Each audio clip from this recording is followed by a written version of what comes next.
Hey, this is Megan Freels Johnston. Check out Movie Guys Podcast.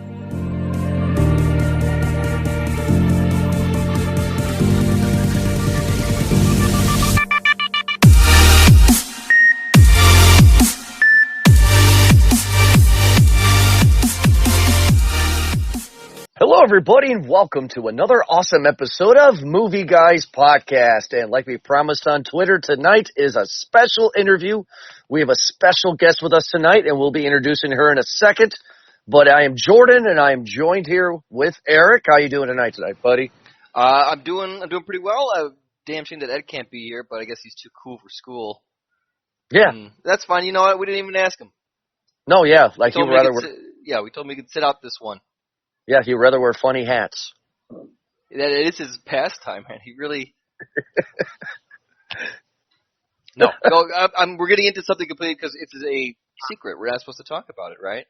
No, we're not supposed to. But we are supposed to talk about this lovely lady right here, Megan Freels Johnston. How you doing today, Megan? I'm good. How are you guys doing? Great. Thank you so much for joining us tonight. Happy to have you on. My pleasure. So we're going to talk about Megan's career here. And for all the fans out there in the Movie Guys verse who has not heard of her, you can definitely check out these awesome little horror flicks that have come out in the past couple of years. The first one, Rebound, and also the Ice Cream Truck, which came out last year, right? I believe in 2017. Yep. And both of those films right now you can watch on Amazon Prime, and I believe the Ice Cream Truck is on Hulu, correct? Yep.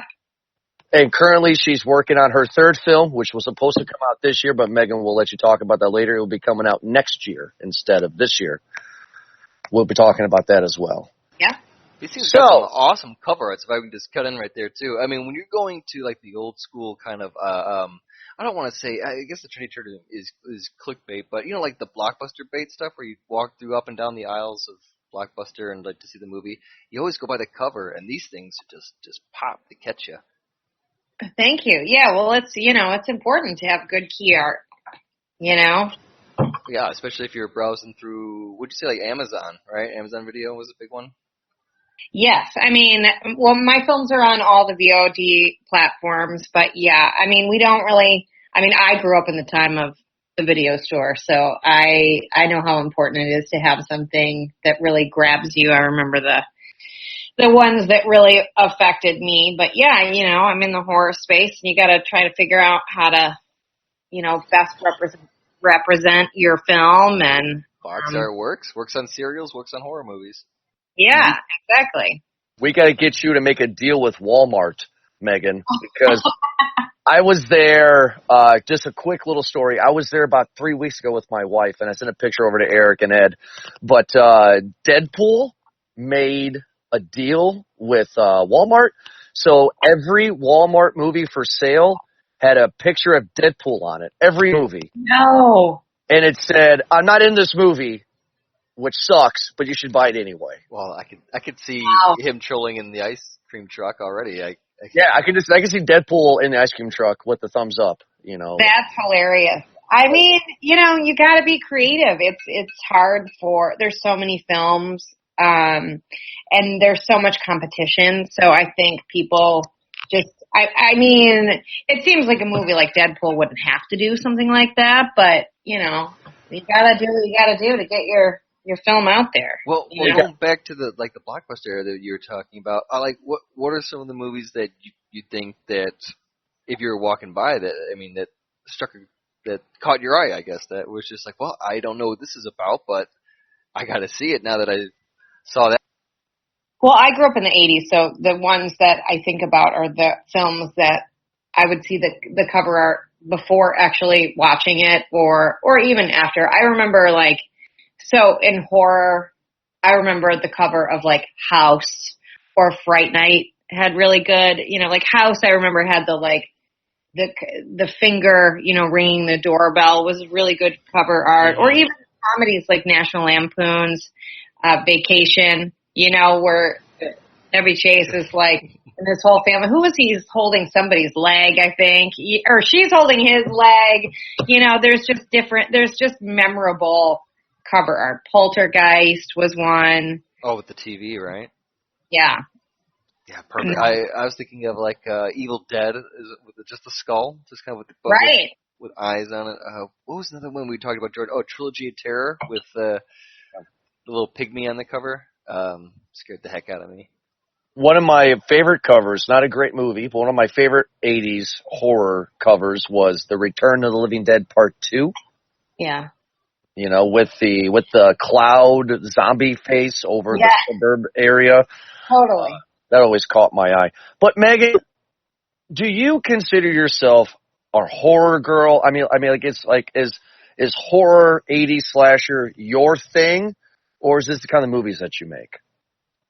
I love horror, but horror is a really big genre, and I think that's something that I don't think is talked about enough, because you have movies like Psycho, you have movies like The Human Centipede. You know what I mean? They could not be farther apart from each other, and so yes, I love horror, but I like more retro horror. I think.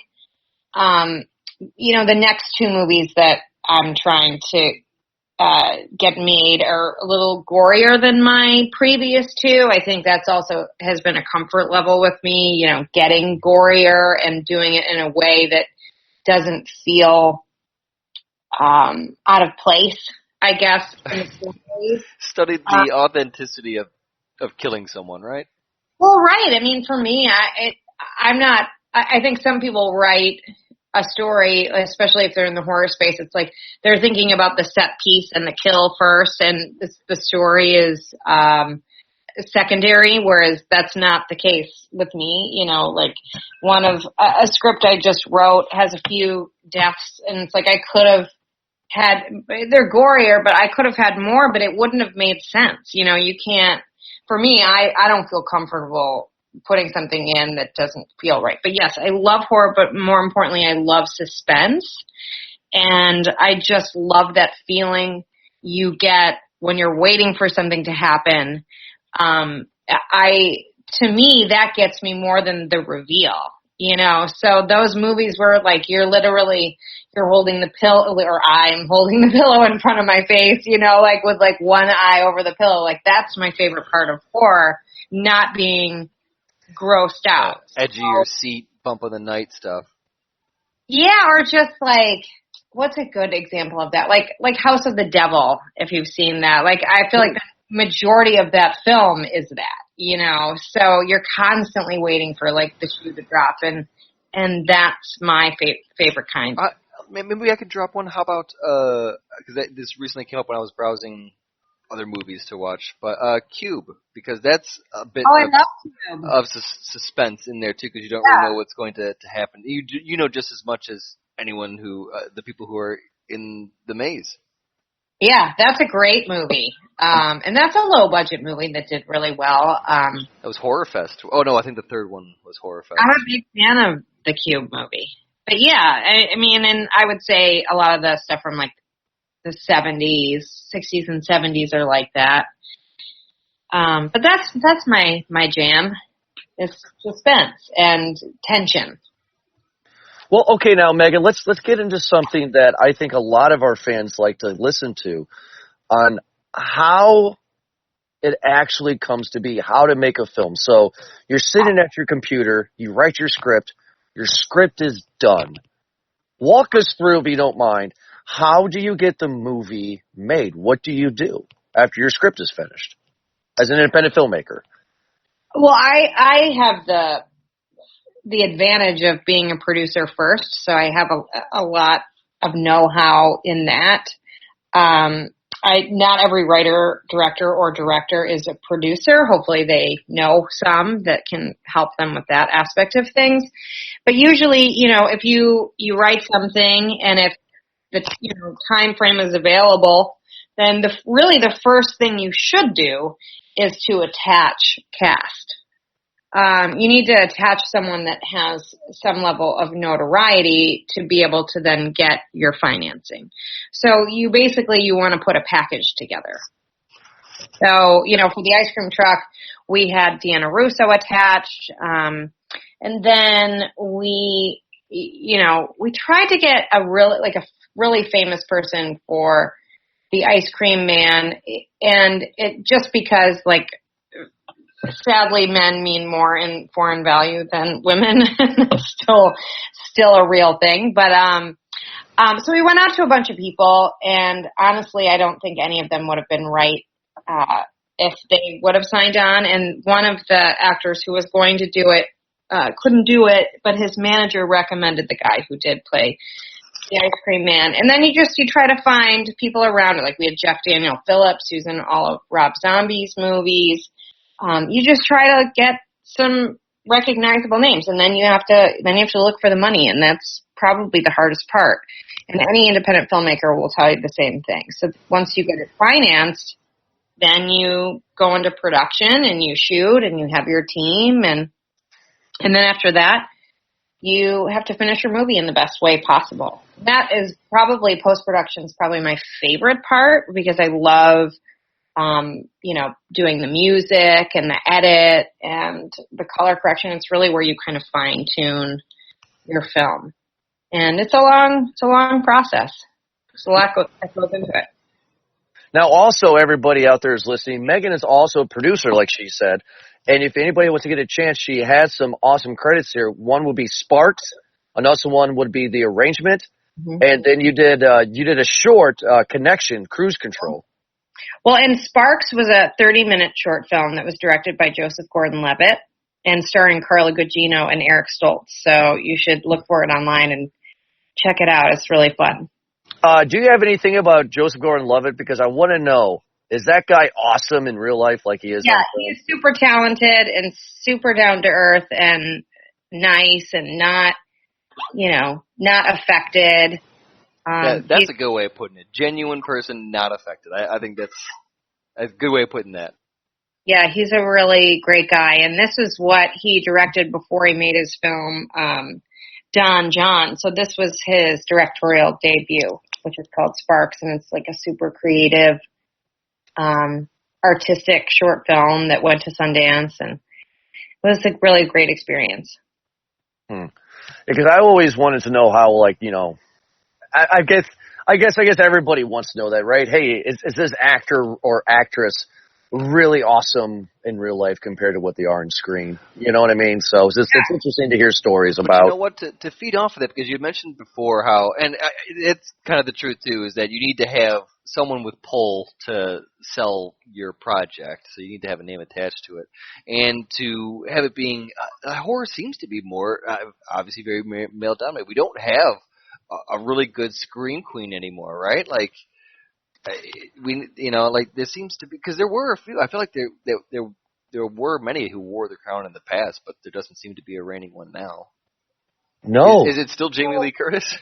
I mean, Daniel Harris still pops up, every now and again. I feel like Misha Barton is in a lot of smaller things. Micah Monroe has been in two great ones, right? It Follows, The Guest. Oh, yeah, that's right. Who's what's her name from Miglia? Vera? Oh, thank you. Yeah, there you go. Yeah, she's great. What about Neve Campbell from the 90s? Oh, well, she was great in her day. I think women are infiltrating the horror genre as filmmakers. There's a lot of great new female directors in horror. Well, you're talking to the producer to many right now. So yeah, behind the action, behind the camera seems to be the new thing. Revenge? No. Oh my gosh, you guys, you got to see it. That's that came out this year. That's unbelievable, and that's a French female director. And Raw is another French film that was a female director, or like The Love Witch was a female director. There's been quite a few, I feel like. I was going to say, when you said I went automatically to the TV series and not the movie. I was like, I've seen that, but no, I'm looking up the movie now. Revenge is no holds bar. I would put that high on your viewing list. You see, the French make weird movies because one of my favorite French horror films was High Tension. Oh yeah. Oh, wonderful movie. Yeah, they make some interesting weird flicks. Have you ever, Megan, wanted to make your own Jason Michael Freddy? or did you kind of want to steer away from that as a horror director? Did you want to stay away from the 80s / camp, or would it be a dream project since you were a child of the 80s to kind of not really lampoon it, but maybe kind of? Well, I think there's something in the works actually that I don't know details, but if it wasn't already in the works, I would have loved to have remade Phantasm. That's okay. right up my alley in terms of my sensibilities, I would say. The other part is like to make something like a franchise, just like you said, though, like the Jason Freddy Michaels, or something like that. It's hard to imagine a creation going on for 10, 20 movies, right? I think Halloween is in great hands. I love that team. I can't wait to see it. No, yeah, we're going to be reviewing that here in 2 weeks, and we're going to be talking. I can't talk about Halloween right now because I'm a big fan, so I got to shut my mouth on that. But I guess I'll ask you one of my last questions, not my final, but out of Jason, Michael, Freddy, do you have a favorite 80s slasher out of those? Well, it would be Halloween for sure. I love John Carpenter, and I for sure it would be that. I actually, when I met my husband and we were dating, and I was like broke at the time, I got him some Halloween movie stills at the time, or like from eBay or whatever, that were so cheap because it's his favorite movie. And I knew someone that was John Carpenter's assistant, and so I got them autographed. That's sweet. And he always says that that's why he married me. Yeah, well, that's a good sure tell sign right there. Yeah. But Halloween takes its time, and it's I think it's more serious. I don't love the entire franchise. I don't think there's any franchise that's perfect. Well, we're at, sorry to cut you off. It's one of those where these franchises and everything's evolved now. And when you originally had like the one tree in the ground evolving from like the 70s and 80s, kind of like this horror, you've now branched off into like all these different subgenres of horrors now, Right. And it's hard to keep track of everything because like going back to a movie like High Tension, like that one excels a lot more in just the kills. That movie has some great kills in that, Yeah. but the story is a bit like, man, let's just get to the kills kind of, It's, that's basically what so that's what that type of movie is. But then again, I do like kills too. Like I mean, I think the Australians know what they're doing in terms of that. Like Wolf Creek is still one of my favorite, like, good super call. scary, horror films. And they did, I just saw The Loved Ones, which is Australian. And if you haven't seen Hounds of Love, that's also really good. I feel like they know how to do super gory and scary, but with good character development, and it's hard to do. That's actually funny you brought that up because one of my favorite Australian horror movies from the 80s or late 70s was a film called Razorback. Oh, I've not seen that. And it stars Dennis Hopper, a young Dennis Hopper. Ooh, okay. And he is alone in the woods being attacked by a razorback boar. Oh my gosh. It's like Deliverance stuff? Like... It's weird. It's in his filmography. It's crazy. Megan, since you are right now a horror director with your 2 films, I had a question. This could be a weird one. Okay. But I wanted to see what you thought. So I don't like it when they remake big classics, right? Because, you just can't touch it. But Megan, gun to your head. You have a choice to remake Jaws, The Exorcist, or The Shining. Which one would you do? Wow, that's a really, not Jaws. Did you write that one? Did you come up with that question on your own? You know what? To be honest with you, behind the scenes, pulled out of my ass. I thought about it 5 minutes before we recorded. All right. My first instinct is to say not Jaws. However, only because I don't feel comfortable dealing with like the sharks and all of that stuff. But I do love the camaraderie and the relationship between the 3 men is probably, so I would say even though I don't want to do Jaws, I also think the characters in Jaws are probably the best. So I'm going to like talk myself back into Jaws. But I mean, if I had a really good person to do the sharks, maybe it would be Jaws. But I wouldn't touch The Shining. Sorry, I have a lot of dogs. I wouldn't touch The Shining. So I would probably say, I guess I would say The Exorcist, but then again, maybe Jaws, because I want to do that. I want to have three men, talking about life, drinking in the boat. Dull eyes. Lifeless eyes. And see, now, I'm actually really glad you brought up Jaws, just from a horror standpoint, Megan, because, watching that movie as a kid, it was an adventure, but watching it as a full-grown adult, it's very interesting because Jaws starts out as a horror movie, right? Like your typical slasher movie.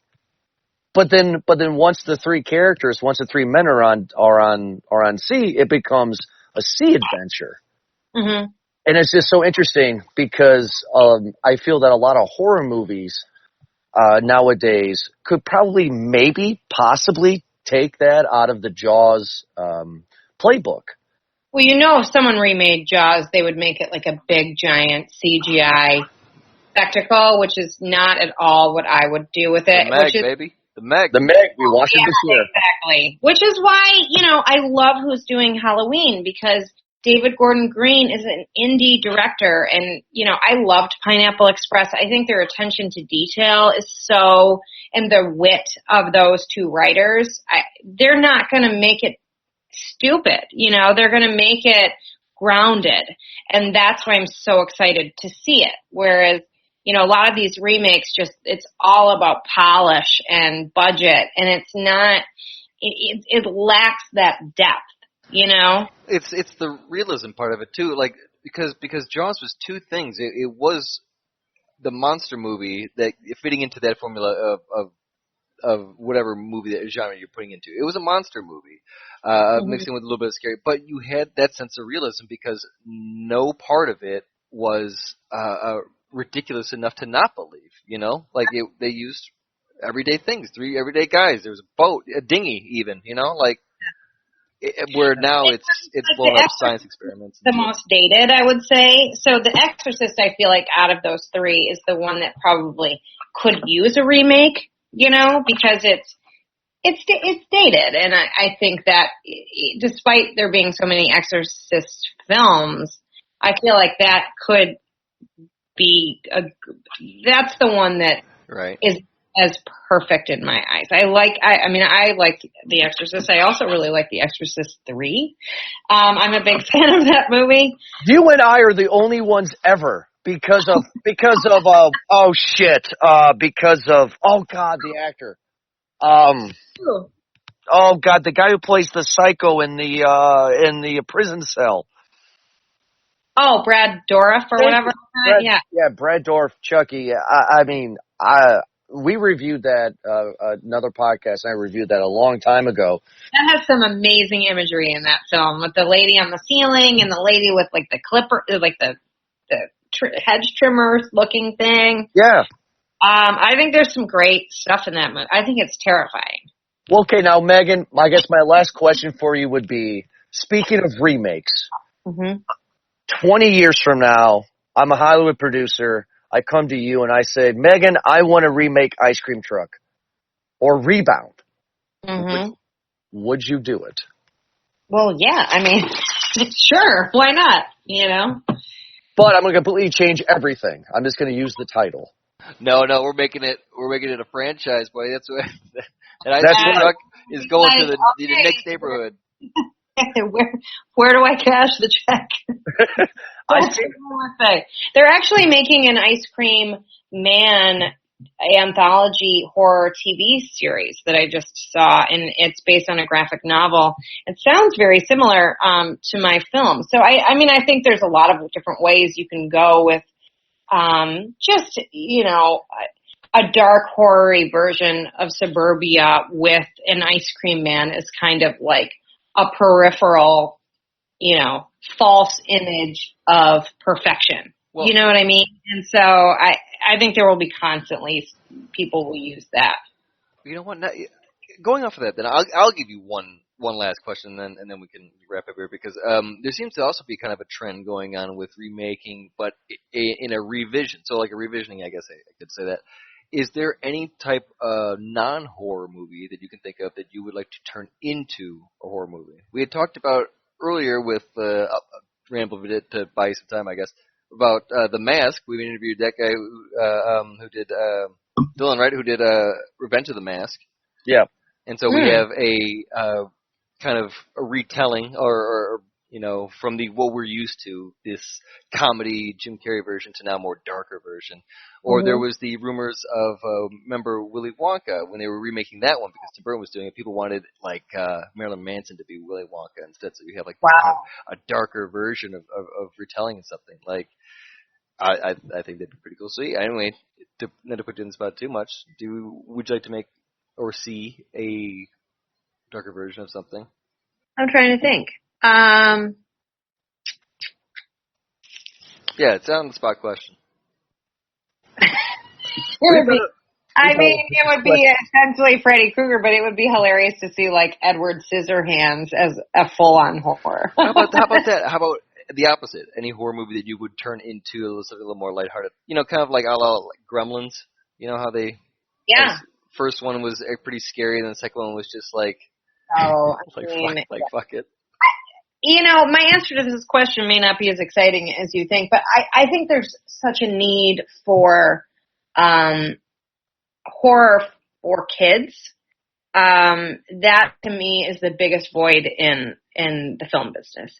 Is there's not a lot of stuff that is like an 8-year-old can watch that a parent is going to enjoy as well. And I feel like they used to make a lot of things like that in the 80s, and they don't do it as much anymore. Gremlins is a great example. Things like Goonies, E.T., stuff like that. The Gate? They don't do that anymore. So I would probably try to find a way to either take some horror and lessen it, or take some things that aren't horror and add horror, because every year at this time I have a 7-year-old, and I'm always like, I can't watch these things that are either so young or like so old that my child is going to have nightmares. That I want more of that kind of family, like the Beetlejuices of the world. You know what I mean? Oh, I get you. Ernest Scared Stupid, we know. Yeah. Monster Squad. He's never seen that. Does that hold up? Should we rent that? Ernest Scared Stupid? What are you talking about? Yes. The answer is yes, Jordan. He's 7. Oh, yeah. Yes. Yeah, okay. Perfect for a 7-year-old. Like, it's, yes, perfect. Yeah, Deb. Yeah. Ernest is like a hair past my time, I think. In the sense of like I was already grown and like, not grown, but like a teen. No, I get you out of it. Ernest is definitely a targeted audience. Yeah, that's hilarious. Well, yeah, there needs to be more of that. So I think no matter what I would do, I'm always thinking about that, because I also think every year, like the cast of Hocus Pocus, like they're all over, like you can see their like IMDb numbers are like skyrocketing because everyone's watching Hocus Pocus every year, and you can see the traction of these are the same movies that everybody's watching, The Witches, Hocus Pocus, and there's not that much recently, that's not animated. I would love to see you do that sometime in the future, because I really, really think that you're very, very talented when it comes to horror, and I enjoyed Ice Cream Truck thoroughly. Yeah. And I really believe that that you could do your own version of a Hocus Pocus, or a darker version of Hocus Pocus. A script called Fangs, about a boy who's half vampire and half not, and so as he's going through puberty, he's also realizing he's a vampire. So that's something that I would love to make, and I wrote it because I saw this void in the marketplace, and there's just not enough content, at Halloween time. I feel like, because we started in October, we're watching stuff, and then by like mid-October, I'm like, there's nothing left, Yeah, I've already seen Casper 6 times. I'm done. I know, and these movies are so old. you know? So something like Stranger Things, but not as scary. You know what I mean? That can be a little more youth-driven, but not so dumbed down that the parents want to poke their eyes out, you know? Oh, I understand. Okay, well, we're not going to keep you, Megan. We know you're busy. So just a few things here before we close out the show. Megan, you can take this time if you like to just let the audience know where they can find your work or find you on IMDb or Twitter, on Facebook or whatever. Kind of just, just tell everybody where they can find you and where they can find your work. Great. Well, the Ice Cream Truck is on all VOD. It's also newly on Amazon Prime, so if you have that, you can watch it for free. And it's, the Ice Cream Truck is, I would say, a retro slasher, but also, a story about what's scary to women. And Rebound was my first film, and when I was a producer and things weren't getting made, I was like, you know what, I'm going to just make a movie myself, and I made this movie Rebound, which I am so proud of, and it's a small movie, but it shows what you can do if, you really want to sink your teeth into filmmaking, and it's a fun movie, and that's also on Amazon Prime. I am on Instagram as Megan Freels Johnston, and I post things about my films. I'm pretty active on Instagram, I would say the most out of any social media. So if you want to follow me, I am there. And that's about it. And I'm doing a movie next year called Hunting Season, which will star Jamie Lynn Sigler and Sean Marr and Deanna Russo, who was in the Ice Cream Truck, and some other people that I cannot say. It also stars Paul Garces and Bruce Davison, and that's a really fun film that I should have some more news about in the next coming weeks. And, yeah. Yeah, it's funny because, you and I talked before we recorded, and you said that the movie is coming out next year, and I was like, oh, how great would it be to come out? We shot it. We were supposed to shoot it in the fall, and then we just, due to scheduling conflicts and just the film business red tape, things just sometimes get pushed. But we're shooting it next year, and I'm super excited about it. I would say it's Get Out meets Psycho, and it's more gory than my last two films. And it's excited to see that one. I'm going to get some names for that one. So yeah, totally. Well, we're excited to actually see that one when it comes out, and hopefully in the future we can review it and have you on again as another guest host. Yeah, that would be great. And pick your brain about it. But for everybody out there in the Movie Guys verse, you can check us out at movieguyspodcast.com, movieguyspodcast.podbean.com. You can follow us on Facebook and on Twitter. Just search Movie Guys Podcast. You can download this episode and any other interviews and also movie review episodes. Check us out at iTunes, on iHeartRadio, Spotify, and all you got to do is search in Movie Guys Podcast, and we'll be there with all those awesome episodes that we've gone to you. Megan, don't hang up just yet. We got something we wanted to ask you real quick, but everybody, thank you so much for joining us. Megan, thank you for joining us. Thanks for having me. And we'll be back for another awesome episode for the Halloween franchise retrospective series next week. Tune in. Have a good night.